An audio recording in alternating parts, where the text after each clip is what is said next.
Welcome sports fans to GenX Classic Sports, where we bring the nostalgia of our sports-filled youth into the present day. Grab your favorite retro jersey, crack open a cold one, and let's stroll down memory lane together.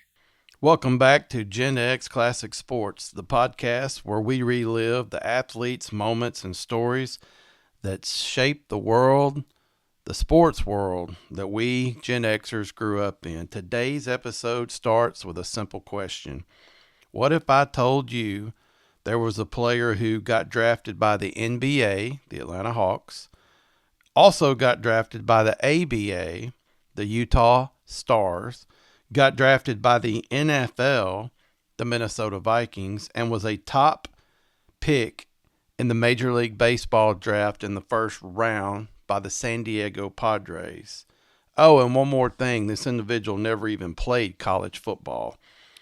Today, we're talking about Dave Winfield and why he might be one of the greatest pure athletes in modern sports history.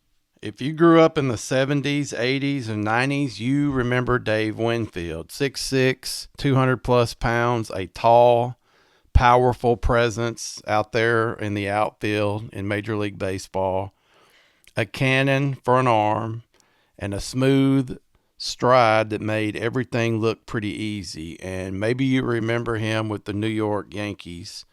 Maybe you remember him with the Toronto Blue Jays. Maybe you even go far enough to remember him with the Minnesota Twins. But here's the thing. Most of us definitely remember this guy's baseball skills. But until I really looked into this guy, I saw some social media posts that were all about how much stuff Dave Winfield had accomplished in his life, and I didn't know. I was aware of him playing Major League Baseball, obviously, but without the internet, I don't think I would have ever known all these other crazy accomplishments that this guy had in his athletic career. We just don't remember necessarily how freakishly talented this guy was across multiple sports. So today, let's look into the athletic accomplishments and abilities of Mr. Dave Winfield. Dave Winfield was born October 3rd, 1951 in St. Paul, Minnesota. And this guy was good enough at enough things in high school that he earned a full baseball scholarship to the University of Minnesota in 1969. Now, when I say full college baseball scholarship, you probably know enough about sports to know that previous to later changes in NCAA scholarship numbers and NIL and all the things going on now, back in the day, D1 colleges only got a handful of scholarships. And so they usually split them up among all the players. This guy'd get a quarter of a scholarship. This guy'd get a half. So you had to be some kind of a stud to actually get a full-time scholarship to play baseball typically. So that's what Dave Winfield did to the University of Minnesota in 1969. And he wasn't just a two-sport athlete there. This guy was dominating everything he touched. So in baseball, what he was known for at the time was pitching as much as playing a position in the field. And he led Minnesota, University of Minnesota. He led them to the College World Series 1973 and named the MVP of that tournament as a pitcher. And he also made All-American in 1973 for college baseball. Now, at the same time, much like the Deion Sanders situation we've talked about, much like the Bo Jackson situation we've talked about, much like the Charlie Ward situation we've talked about. If you can't tell by now, I really like doing these stories on multi-sport superstars from Gen X.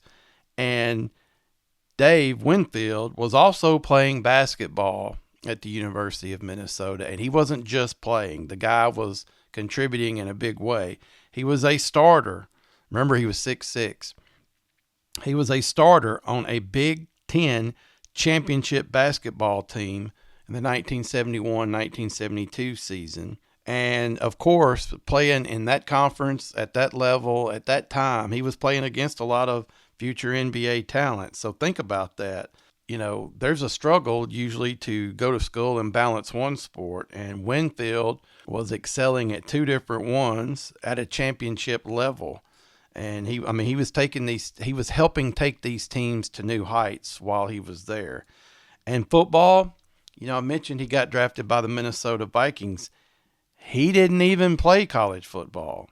Okay? That's what makes the fact that he got drafted by the Vikings even crazier, right? So in 1973, at the conclusion of his college career, the sports world, the professional sports world, they sent a real message following everything he had accomplished at the University of Minnesota. And the message was, we want this guy on our team. Winfield was drafted by 4 different teams across 3 different professional sports. And I haven't said that about anybody I've talked about in this podcast ever. 4 teams, 3 professional sports.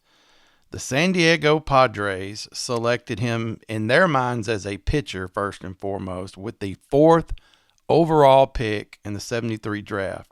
The Atlanta Hawks selected Dave Winfield in the 5th round of the NBA draft, and the Utah Stars selected Dave in the 6th round of the ABA, the old ABA, in the 6th round of their draft. And those Minnesota Vikings, remember, he didn't play college football, but they drafted him in the 17th round. And let's just pause right there. The Vikings drafted him. Did you hear that part about he didn't even play college football?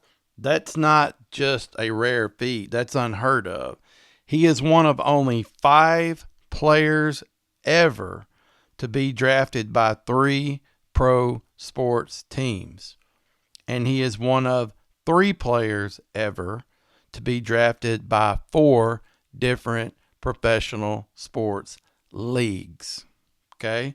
One of 5 to be drafted by 3 sports, one of 3 to be drafted by 4 pro leagues. So how is something like this even possible? How does one person put all this together in one package, right? And what were the scouts seeing when they evaluated Dave Winfield? Well, it's pretty easy. He's 6'6", he's around 220 pounds, and that translates to a lot of different things in these sports I've mentioned. He had speed, he had coordination, he's very fluid in movement, he had elite arm talent and strength. In fact, it was like a cannon out there in right field where he eventually played most of his time. And he had basketball-type footwork and agility. So all of that translates to those 3 sports that I mentioned, just, of course, in different ways. He wasn't big, or he wasn't just big. He was supremely graceful. And think about the template that he fills for different types of athletes. NBA scouts saw him as kind of a wing player. Now, keep in mind, Michael Jordan was 6'6", but he weighed like 197 pounds. So Winfield would have had 20-plus pounds on him probably. So the NBA scouts saw a wing player. The NFL scouts saw a wide receiver, or most likely, especially back then, a tight end. The Major League Baseball scouts, they saw a 5-tool outfielder. He could do it all on a baseball field. And guess what? Here's what's crazy. They were all correct in their evaluations. That's the cool part, and that's a testament to his abilities and his work ethic. I mean, you can be born this way perhaps. Obviously not many are, but you can't be lazy and still achieve all of this stuff. And that's a complete credit to Dave Winfield's desire to be the best. So let's go back and put this in GenX terms again. When we think about those multi-sport guys that I've talked about on at least 3 other podcasts, the 2 names that come up typically are Bo Jackson and Deion Sanders. And one of the things that I'm trying to do with this podcast when it comes to dual sport athletes is shed a spotlight on some of them that aren't so obvious. So yes, we've talked about Bo Jackson and Deion. Bo, of course, as muscled up as he was and around whatever 6 feet tall, 230 or whatever he was, very explosive. Deion, such a smooth, fluid, quick foot speed and quickness that was just unbelievable. But here's this twist for Winfield. He was before both of those guys, and in some ways, he was a little bit more naturally gifted, perhaps. Perhaps, okay? There's an argument you could make there. Obviously, Bo was football and baseball at the highest levels, and his combination of power and speed was unmatched to me, maybe ever in the modern era. But there's more to it than just power and speed, right? Deion was elite in two sports simultaneously at multiple levels, and all that flash and charisma. But Deion was such a I keep saying fluid. I wish I had a better vocabulary. He was just such a game changer with how he could move through space within a box and just flat out foot speed. And I think that's there are guys that can run, but they're not necessarily quick in a small area. And Deion was just lightning in both instances. And then you had Dave Winfield, obviously drafted in all those leagues, but really, he did have that kind of ability without all that kind of hype. He didn't have the highlight reel type stuff that those other two guys did, but he had something else. He had universal respect and from all those scouts across all those different sports. Okay, so after all that, after being drafted by 4 leagues, after being viewed as a potential pro in 3 different sports, Dave Winfield chose baseball. And the part that gets overlooked a little bit is he didn't just have a good career. This guy had a first ballot Hall of Fame career, and it stacks up as well as anyone's from our Gen X era. And his baseball career in the pros got off to a really, really unusual start because Dave Winfield did not spend one pitch, 1 second, 1 bus trip, 1 plane ride, 1 trip in the dugout. Not 1 second did Dave Winfield spend in the minor leagues. I had no idea. 0. It was unheard of at that time, and it's still pretty much unheard of and rare. But the Padres put him straight into the major leagues. They put a man in there against other grown men. So he did that for the Padres in 1973, and that tells you how advanced his abilities were and how advanced his game had already been in college, and that tells you how much confidence they had in Dave Winfield at the start of his career. Now, we'll readdress these a little bit maybe towards the end, but let's just look at some highlights of his numbers because we always talk numbers. So let's just hit a few things in his resume. Over the course of his career, he had 3,110 hits. Now, when I was growing up, all you heard about was the 3,000 hit club, how that was such a Hall of Fame type milestone. Here he had 3,110. He had 465 home runs. Now, 500 kind of seems to be a major milestone for home run hitters, but hey, 465, that's still pretty high up on the all-time list. 1,833 RBI. He had a career 283 batting average, which is excellent. He had 12 all-star selections back when that game meant a lot more than it does now. He had 7 gold gloves, 6 silver slugger awards. And that's not just the longevity that we'll talk about. That's elite production at offense and defense. I'm talking elite level defense. And obviously the guy could hit. So speaking of longevity, let's talk about all the teams that this guy played for. Okay. He played in 1973 through 1980 with the team who drafted him, the San Diego Padres. And as an aside, beyond the Padres career, Winfield from 1977 to 1988 across multiple teams here, he made All-Stars every one of those years. So Padres 73 to 80. Then he went to the New York Yankees on a big contract in the high-profile days of his prime from 1981 to 1990. He was the game's highest paid player, making that Steinbrenner money. And the Yankees were the World Series runner-up while he was on the team in 81.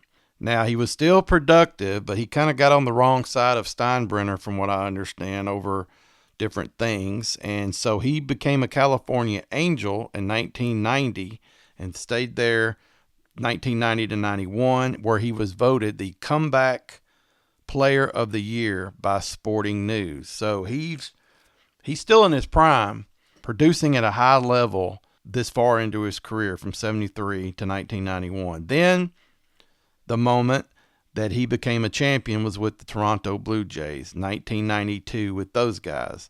More on that later. And he had a little bit of a resurgence and late in his career between 93 and 94 with the Minnesota Twins.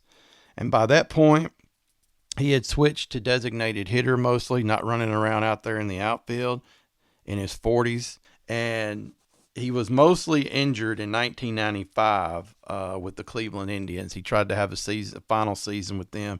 Just didn't work out. He tore some stuff in his upper body. And so he retired in 1996. This guy was relevant in the 70s, the early 70s, throughout the 80s, and through half of the 90s. Okay, so this guy had a long career.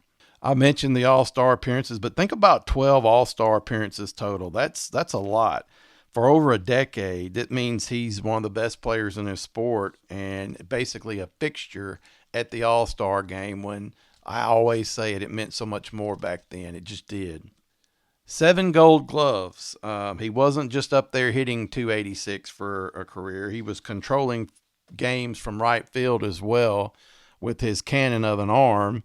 And how much ground the guy could cover at 6'6" with those long strides, and he's fast. And he had great instincts out there, according to all the articles I read. So he was, this is not Little League. They're not hiding guys in right field. They're featuring guys out there in right field in the majors. And Winfield was a great outfielder. He was. For a guy that size, especially, fantastic outfielder. But usually is the case with great competitors. For all of Dave's individual success, he was long into his career, had gotten to the World Series finals, but had not won a World Series, not a championship, until 1992. Guy's been playing nearly 20 years by then. And that was with the Toronto Blue Jays. And I remember this, man. I remember it was a big deal with him being there. He was 41 years old, and he played in the World Series for Toronto, if you guys remember that, against the Atlanta Braves. Maybe that'll help refresh your memory. And, tight series, and then Winfield delivered one of the defining moments in his whole career, which is saying a lot. He hit a clutch 2-run double in Game 6 of that World Series against Atlanta. And the Blue Jays went on and won their first World Series title and Dave Winfield's first World Series title. And this is for a guy that had done everything, even by then, that an individual could possibly, do. This really capped his career in a way that any competitor like him, of course, would dream of doing it. And here's something you'll appreciate. Winfield, he wasn't just great. He was great for a really long time, as I mentioned. Debuted in 73, his final season in 95, 22 seasons. Now, really, it was more like 21 where he was fully active and injury-free and so forth. But he played against a bunch of all of those 1970s legends, because he covered pretty much that whole decade. The powerhouse 80s, when the numbers started climbing a little bit on home runs and all that, and some dominant pitching. He was in there with those guys.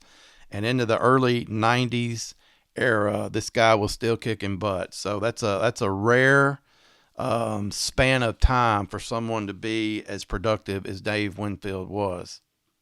And so, after he put his 22 years in, the Padres retired his number. And another award that he got that was pretty interesting was ESPN named him the third best all-around athlete of any sport ever. And that's all nice and good, jerseys being retired and newspaper columns. But what really, really matters is that besides the World Series ring, that in 2001, the Baseball Hall of Fame, he got put in on the first ballot. There was no debate about that. There was no controversy about that. Just absolute respect from everyone involved. And, a little bit more icing on the cake is in 2006, he was also an inaugural inductee into the College Baseball Hall of Fame. So this guy's a Hall of Famer at both levels, deservedly so, and a first ballot baseball Hall of Fame Cooperstown guy. So, it just doesn't get any better to cap a career than to be a first ballot Hall of Famer. And the funny part about Dave Winfield is you can sit here now and ponder and think, what if he had chosen football, right? What if he had chosen basketball? I'm meaning at the pro levels. Can you see Dave Winfield in the NBA when the Celtics and Lakers cranked up that rivalry, and he would have been right in the prime of his career as a small forward or something right about then? That's pretty fun to think about, as big as he was, right? Or what about him playing with the with the Minnesota Vikings in those freezing outdoor games of the 70s, and being a tight end for those guys, maybe a defensive end, who knows? Because if you look at his career, that the guy had the ability to do that had he wanted to. It's just it's unbelievable to think that if things maybe had been a little bit different, he could have been playing both or two pro sports at once. Had he been willing to juggle things a little more like Bo and Dion did, who knows? Maybe he'd have figured out a way to be a part-timer at one of these three sports and pick up a second one. So that's a really fun what if to think about.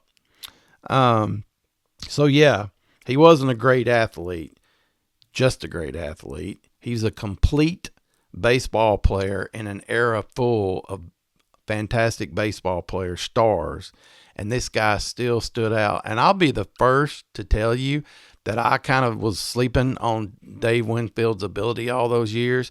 Never really played in a market that got a ton of TV play in my area that I could think of. If I had seen him maybe in the National League when I was older, if he'd been playing the Cubs and Braves, every day on TV, it would have been a little bit different perhaps after I got cable, but I didn't see him much. I just, it's kind of like only in the World Series or in the postseason kind of thing if I ever saw him play. So when you read up on the guy and don't really realize all that, it's incredible what you find out about him. So yeah, he belongs up there in that conversation. He does, with all the multi-sport guys, dual sport, multi-sport, whatever you want to call him. He definitely deserves to be talked about with those guys. Yes, he just chose to focus on one. But if you'll remember, every time people talk about Dion or Bo, or especially Bo, what they'll say is, well, if he just played one or the other, he'd have been a Hall of Famer. Well, Dave Winfield did that. So you can't hold it against him that he didn't, do the juggling act. And a lot of people think if Dion had played baseball only, he could have been a Cooperstown guy too. So yeah, it's fun to ponder all that stuff. But Dave Winfield, man, sounds to me like he could have done anything he wanted. So Dave Winfield, yeah, not just a Hall of Famer. You're talking about one of the most complete players of his era and one of the most, and this is the cool part, unique athletes in sports history. And, what's fun is a great what if question when you kick around the thought of him being on an NFL field or an NBA court or an ABA court even. So that's about 25 minutes, and I appreciate you joining me to talk about Dave Winfield, who surprisingly now will enter my mind and my vocabulary as one of those Bo Jackson and Deion Sanders kind of guys because, and by the way, there's more of them out there. I've found others that we're going to talk about, and some of them are going to surprise you. So following the theme of my two-sport marvelous athletes, Deion, Bo, Charlie Ward, now we've talked about Dave Winfield, guys that do it at a high level. Dave Winfield, one of the best baseball players who ever lived. And I'm glad you chose to join me today for 25 minutes or so to talk about Dave Winfield. And hey, give us a like, give us a thumbs up, whatever it is you have on your streaming service, and tell other people about us so we can round up more Gen Xers and talk sports. So I'll be back next week with some more baseball. So until then, this is Sean Enos, and I'll talk to you in a week. Thank you for joining us on GenX Classic Sports, where nostalgia meets the thrill of the game. Tune in next time for more insightful discussions and memorable moments, brought to you by Pine Street Productions. Until then, stay passionate about sports and keep the memories alive.